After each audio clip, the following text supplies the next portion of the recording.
Hello friends, నేను మీ శ్రీదేవిని. Welcome to recipe box Telugu channel. ఈరోజు మన వీడియోలోని క్యాలీఫ్లవర్ శనగపప్పు కర్రీని సింపుల్ అండ్ టేస్టీగా ఏ విధంగా ప్రిపేర్ చేసుకోవాలో చూపించబోతున్నానండి. ఈ కర్రీ రైస్లోకే కాదు, చపాతీ పూరీల్లో కూడా చాలా బాగుంటుంది. వీడియోని ఎక్కడ స్కిప్ చేయకుండా లాస్ట్ వరకు చూడండి. దీనికోసం ఒక మీడియం సైజు క్యాలీఫ్లవర్ తీసుకుని వీడియోలో చూపిస్తున్న విధంగా కట్ చేసుకోవాలి. క్యాలీఫ్లవర్లోని పురుగులు ఉండే అవకాశం ఎక్కువగా ఉంటుందండి, కాబట్టి జాగ్రత్తగా చూసుకుని కట్ చేసుకోవాలి.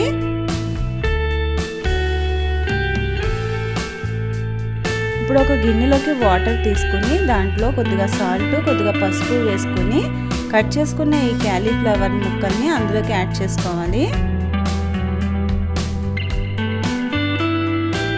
ఇలా క్యాలీఫ్లవర్ ముక్కల్ని ఇందులోకి వేసుకొని ఒక నిమిషం పాటు ఇలా మరిగించుకోవడం వల్ల మనకి కనపడని పురుగులు ఏమన్నా ఉన్నా కానీ పక్కకు వచ్చేస్తాయండి. 1 మినిట్ తర్వాత స్టవ్ ఆఫ్ చేసుకుని ఒక స్టైనర్ సహాయంతో వడపోసుకుని పక్కన పెట్టుకోవాలి. ఇప్పుడు స్టవ్ పైన గిన్నె పెట్టేసుకుని ఆయిల్ యాడ్ చేసుకుని ఒక 3 ఉల్లిపాయల్ని చిన్న ముక్కలుగా కట్ చేసి వేసుకోవాలి.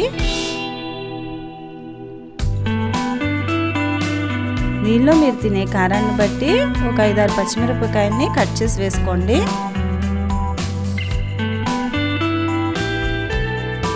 ఉల్లిపాయలు తొందరగా మగ్గడానికి ఒక స్పూన్ సాల్ట్ యాడ్ చేసుకోవాలి. ఒక 2 నిమిషాల పాటు మూత పెట్టేసుకుందాం.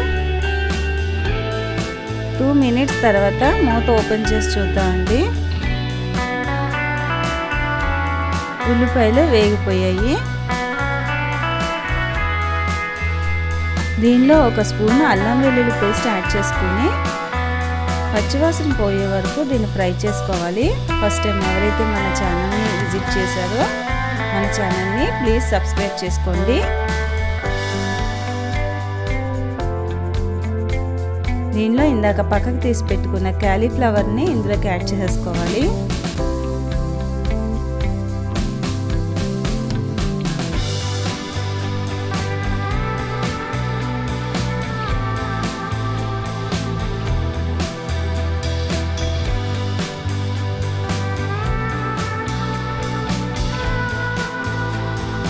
ఒక గంట ముందు నానబెట్టుకున్న పచ్చి శనగపప్పుని ఒక 1/2 కప్పు వరకు యాడ్ చేసుకోవాలండి.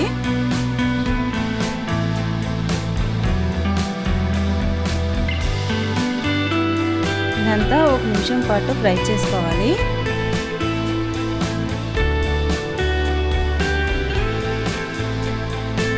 మూత పెట్టేసుకుందాం. ఒక మిక్సీ జార్లోకి ఒక 2 పెద్ద టమాటాలని ముక్కలుగా కట్ చేసి వేసుకోవాలి. ఒక 6-7 జీడిపప్పులు వేసుకుని మెత్తగా గ్రైండ్ చేసుకుని పక్కన పెట్టుకోవాలి. మూత ఓపెన్ చేసి చూద్దాము. ఒకసారి ఇదంతా కూడా కలిపేసుకోవాలి.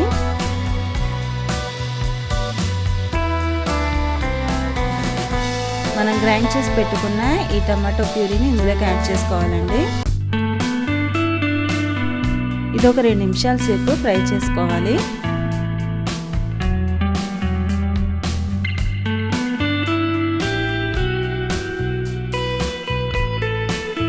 ఒక 2 నిమిషాలు ఫ్రై చేసుకున్నాక మీరు తినే కారాన్ని బట్టి ఒక స్పూనున్నర వరకు కారాన్ని యాడ్ చేసుకోవాలి.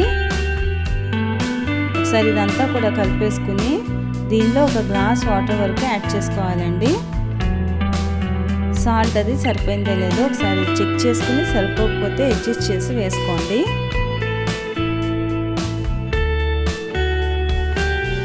కొద్దిగా కరివేపాకును కూడా యాడ్ చేసుకుందాం.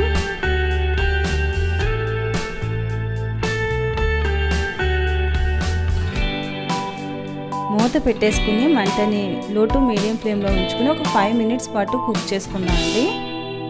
5 మినిట్స్ తర్వాత ఒకసారి కలుపుకుందాం. కర్రీ అనేది రెడీ అయిపోయింది. ఇప్పుడు దీంట్లో మనం దించుకునే ముందు ఒక స్పూను గరం మసాలాని యాడ్ చేసుకుందాము. గరం మసాలా వేసుకుని ఒక 2 నిమిషాల పాటు కుక్ చేసుకోవాలి.